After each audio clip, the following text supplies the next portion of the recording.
ស្រែកច្រៀងប្រាប់ដួងខែខ្ញុំលួចស្នេហ៍នារីក្បែររបង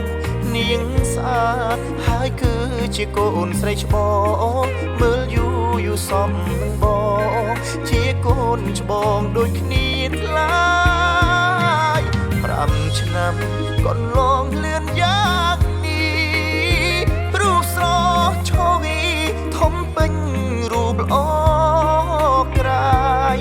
ឃើញភ្លាមឲ្យរៀមចាប់ចិត្តបែកដីអូនញញឹមស្រណាស់ថ្លៃស្រីចងបេះដូងបងហើយរបងអាចត្រឹមខាំងពាត់ព្រំដី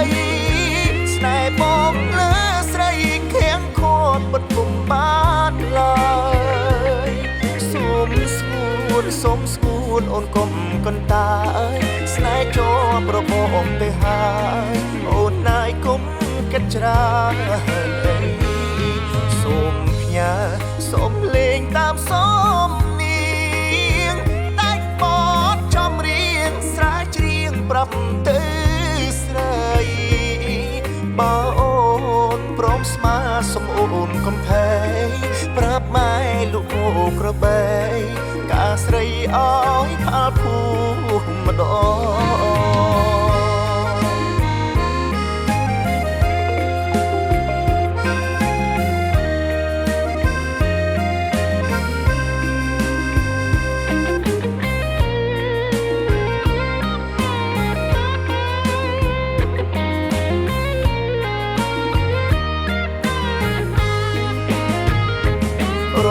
ប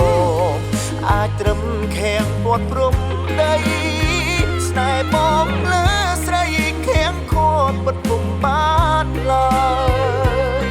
សូមស្ងួនអូនកុំកន្តាយស្នេហ៍ជាប់របងទៅហើយអូនណាយគុំគិតច្រើនសូមផ្ញើ